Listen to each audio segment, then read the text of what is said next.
దేశ భవిష్యత్తు నిర్ణయించే కీలక ఘట్టం జనగణన 2027 ప్రక్రియ కరీంనగర్ జిల్లాలో వేగవంతమైంది. జిల్లా కలెక్టర్ ఈ రోజు స్వీయ గణన ప్రక్రియను అధికారికంగా ప్రారంభించారు. ఆధునిక సాంకేతికతను జోడించి తొలిసారిగా పూర్తిస్థాయి డిజిటల్ విధానంలో జరుగుతున్న ఈ ప్రక్రియపై ప్రజలకు పలు కీలక సూచనలు చేశారు. ప్రతి కుటుంబం తమ వివరాలను ఆన్లైన్ ద్వారా స్వయంగా నమోదు చేసుకోవాలని కలెక్టర్ పిలుపునిచ్చారు. ఈ డిజిటల్ విధానం వల్ల ప్రక్రియ ఎంతో పారదర్శకంగా వేగంగా పూర్తవుతుందని ఆయన ఆశాభావం వ్యక్తం చేశారు. జిల్లా వ్యాప్తంగా ప్రతి పౌరుడు ఈ గణనలో భాగస్వామ్యం అయ్యేలా పరిపాలనా యంత్రాంగం ముమ్మడి ఏర్పాట్లు చేస్తోంది. దీనిపై గ్రామీణ మరియు పట్టణ స్థాయిలో విస్తృత అవగాహన కల్పిస్తున్నారు. ప్రజలు అందించే వ్యక్తిగత సమాచారం అత్యంత గోప్యంగా ఉంటుందని, సమాచార భద్రత విషయంలో ఎటువంటి ఆందోళన చెందాల్సిన అవసరం లేదని కలెక్టర్ స్పష్టం చేశారు. జనగణన నమోదులో ఏమైనా సందేహాలు లేదా సాంకేతిక ఇబ్బందులు తలెత్తితే 1885 అనే టోల్ ఫ్రీ నెంబర్ను సంప్రదించాలని సూచించారు.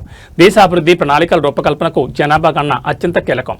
ప్రతి పౌరుడు బాధ్యతగా ఖచ్చితమైన సమాచారాన్ని అందించి జిల్లాను ఈ ప్రక్రియలో ముద్రించాలి. అభివృద్ధి ఫలాలు అందరికీ చేరాలంటే ఈ గణన ఎంతో ముఖ్యం. కాబట్టి కరీంనగర్ జిల్లా ప్రజలందరూ ఈ డిజిటల్ ప్రక్రియలో పాల్గొని విజయవంతం చేయాలని యంత్రాంగం కోరుతోంది.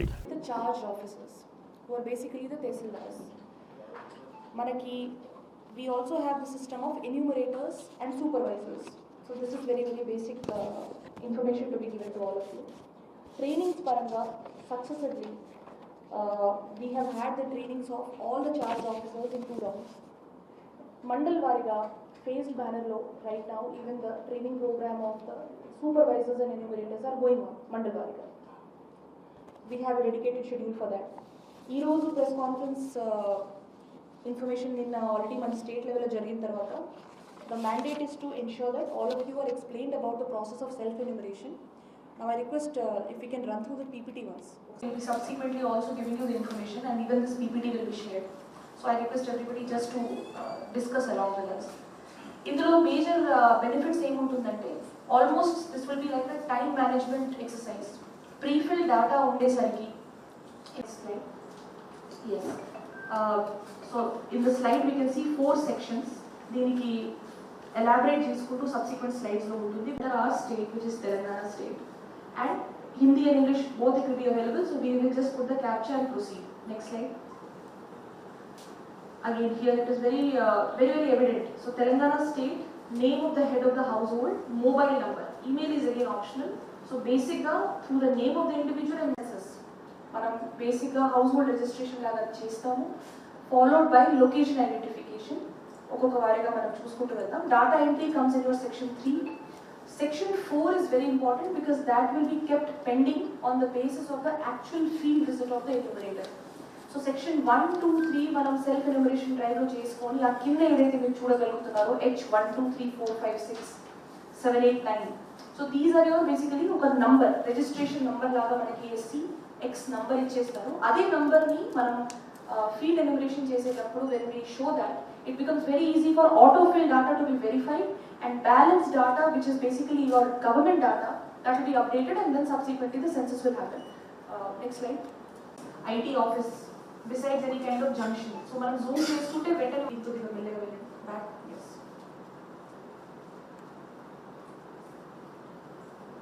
And next.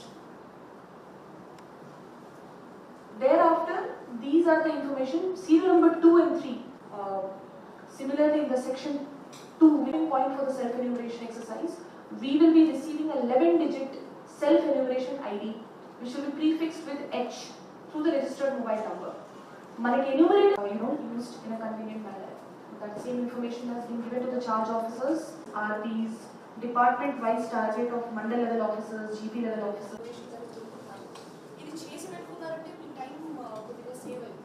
Plus you will have this confidence that 90% data states are following the same mandate. Concerns ఏమైనా ఉంటే అది as it is గా evolving process ఉంటుంది కాబట్టి we will as and when keep forwarding, but there is no scope of withholding or unnecessary information is not being sought. Whatever information is being asked అది duly మనం submit చేయగలిగితే the prima facie requirement of the census is only to have enumeration of your household numbers.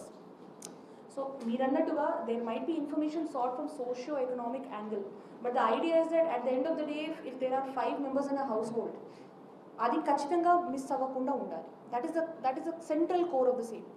Only numbers తీసుకొని మనం data fill చేసుకోలేం కాబట్టి socio-economic structure పరంగా the census is being taken up. The good thing is every information goes online, so there is a clarity of checking back whether my household has 3 being enumerated or 5. That is the most important thing. మనకి mapping పరంగా కూడా అందుకే అన్నాను, we will have all the data shared with you of the 2011 standardised census. అప్పుడు నీ ఇన్ఫర్మేషన్లో కూడా కొన్ని ఫీడ్బ్యాక్స్ ఇస్తూ ఉండండి. We will also have further discussions on this in a closed this thing, because again field ఎక్సర్సైజ్లో మీరు ఇచ్చే inputs for 2011 becomes very very useful for us, because most of us are new officers in the field. We may not have been part of the 2011, but you were part of it in terms of experience. So అది ఖచ్చితంగా share చేస్తాం. But fairly, this entire system of be it self-enumeration or the process of household survey which is going to take place next year is very very standardized. What happens in Karimnagar, the same thing will happen in Nalgonda, the same thing happens in GHMC area. So election laga in a statutory manner మీకు time to time information ఇచ్చుకుంటూ ముందుకు వెళ్తాము. ఎక్కడైనా issues ఉన్నా we are all in public domain, it should be done in transparent manner. Yeah. Thank you.